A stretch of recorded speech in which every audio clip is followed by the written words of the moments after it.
Felipe II nació en Valladolid, en el año 1527.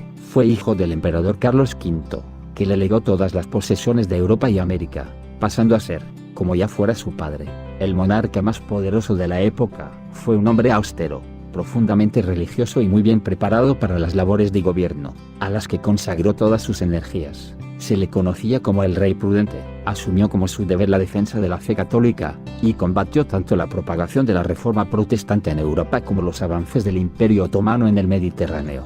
De este modo, aún sin la aspiración a formar un imperio cristiano universal como quería su padre, Felipe II se enfrentó a los turcos, a los que derrotó en la batalla de Lepanto en 1571. Y extendió hasta dimensiones nunca vistas los dominios del Imperio Español con la incorporación de Portugal y de sus colonias africanas y asiáticas. Pero los designios de consolidar la hegemonía en Europa toparon, como ya había ocurrido en el reinado de Carlos V, con la expansión del protestantismo y la oposición de las potencias rivales. Las campañas militares para frenar las revueltas protestantes de los Países Bajos desangraron la hacienda española, y el intento de someter a Inglaterra se saldó con la derrota de la Armada Invencible en 1588, fracaso en el que suele situarse el inicio de la posterior decadencia española. Sus maestros le inculcaron el amor a las artes y las letras, y con Juan Martínez Silicio, catedrático de la Universidad de Salamanca, el futuro soberano aprendió latín, italiano y francés, llegando a dominar la primera de estas lenguas de forma sobresaliente.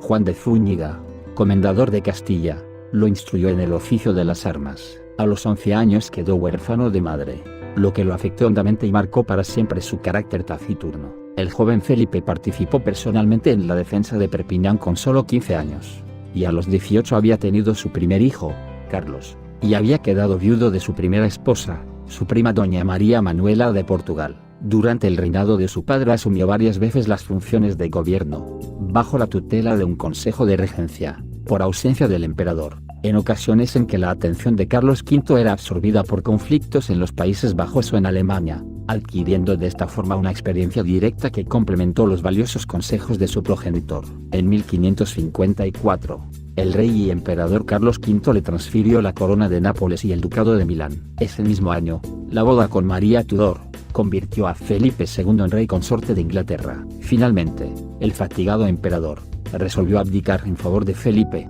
que entre 1555 y 1556 recibió las coronas de los Países Bajos, Sicilia, Castilla y Aragón. Austria y el Imperio Germánico fueron entregados al hermano menor de Carlos V, Fernando I de Habsburgo, quedando separadas las ramas alemana y española de la Casa de Habsburgo. Felipe modernizó y reforzó la administración de la monarquía hispana, apartándola de las tradiciones medievales y de las aspiraciones de dominio universal que habían caracterizado el reinado de su padre. Los órganos de justicia y de gobierno sufrieron notables reformas. Al tiempo que la corte se hacía sedentaria, desarrolló una burocracia centralizada y ejerció una supervisión directa y personal de los asuntos de Estado. Pero las cuestiones financieras le sobrepasaron, dado el peso de los gastos militares sobre la maltrecha hacienda real. En consecuencia, Felipe tuvo que declarar a la monarquía en bancarrota en 3 ocasiones, 1560, 1575 y 1596.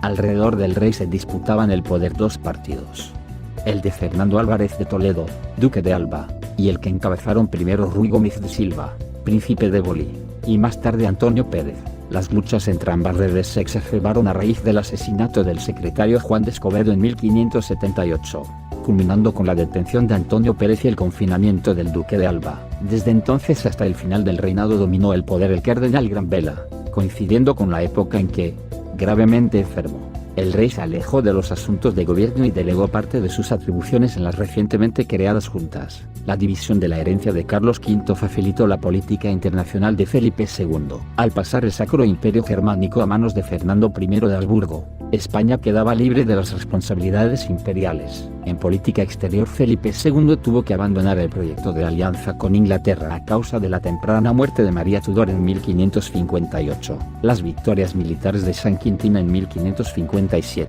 y Gravelinas en 1558 pacificaron el recurrente conflicto con Francia. El pacto quedó reforzado con el matrimonio de Felipe II con la hija de Enrique II de Francia, Isabel de Valois. Los inicios de su reinado no podían ser más prometedores. Francia, que había sido la perpetua potencia rival de Carlos V, dejaba de ser el principal problema para España. En consecuencia, Felipe II pudo orientar su política exterior hacia el Mediterráneo, encabezando la empresa de frenar el poderío islámico representado por el Imperio Otomano. Esta empresa tenía tintes de cruzada religiosa, pero también una lectura en clave interna, pues Felipe II tuvo que reprimir una rebelión de los moriscos de Granada en 1568, musulmanes de sus propios reinos que habían apelado al auxilio turco. Para conjurar el peligro, Felipe formó la Liga Santa, a la que se unieron Génova, Venecia y el Papado. La resonante victoria que esta alianza cristiana obtuvo sobre los turcos en la batalla naval de Lepanto en 1571, quedó reafirmada en los años posteriores con las expediciones al norte de África, a finales de la década de 1570. Distraída la atención de los turcos por la presión persa en el este, disminuyó la tensión en el Mediterráneo. Esto permitió a Felipe reorientar su política hacia el Atlántico y atender a la grave situación creada por la sublevación de los Países Bajos contra el dominio español, alentada por los protestantes desde 1568. A pesar del ingente esfuerzo militar que dirigieron sucesivamente el duque de Alba, Luis de Requesens, don Juan de Austria y Alejandro Farnesio, las provincias del norte de los Países Bajos se declararon independientes en 1581 y ya nunca serían recuperadas por España. La orientación atlántica de la monarquía dio como fruto la anexión del Reino de Portugal a España en 1580. Aprovechando una crisis sucesoria, Felipe hizo valer sus derechos al trono lusitano mediante la invasión del país, sobre el que reinó como Felipe I de Portugal, sometiéndolo a la gobernación de un virrey. Con la incorporación de Portugal y de sus numerosas posesiones en África y Asia, el Imperio español alcanzó su mayor expansión territorial, la península, los dominios europeos y mediterráneos, las colonias españolas y portuguesas en América, África, Asia y Oceanía, componían aquel vasto imperio en el que nunca se ponía el sol. Aprovechando las guerras de religión, el monarca español se permitió también intervenir entre 1584 y 1590 en la disputa sucesoria francesa, apoyando al bando católico frente a los protestantes de Enrique de Navarra. El futuro Enrique IV de Francia, Felipe II intentó sin éxito poner en el trono francés a su hija Isabel Clara Eugenia, nacida de su matrimonio con la hija de Enrique II de Francia, Isabel de Valois, pero consiguió que Enrique IV abjurase del protestantismo en 1593, quedando Francia en la órbita católica. La mayor presencia española en el Atlántico acrecentó la tensión con Inglaterra, manifestada en el apoyo inglés a los rebeldes protestantes de los Países Bajos, el apoyo español a los católicos ingleses y las agresiones de los corsarios ingleses, con el célebre Francis Drake a la cabeza, contra el imperio colonial español. Todo ello condujo a Felipe a planear una expedición de castigo contra Inglaterra, para lo cual preparó la grande y felicísima Armada, que a raíz de su fracaso, fue burlescamente rebautizada como la Armada Invencible por los británicos.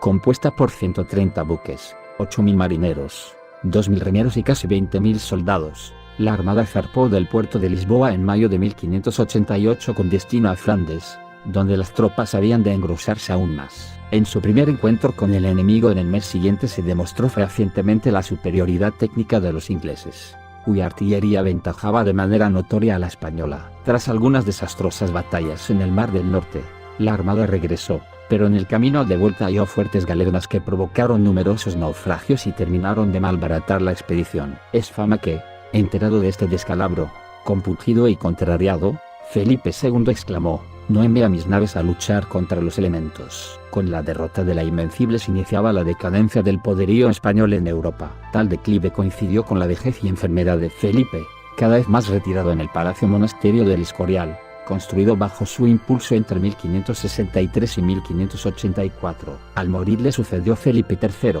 hijo de su cuarto matrimonio con Anne de Austria. Fue el primer heredero varón que tuvo, ya que el príncipe Carlos, hijo de su primer matrimonio con María Manuela de Portugal, había muerto muy joven encerrado en el Alcázar de Madrid, según la leyenda negra, por instigación de su propio padre.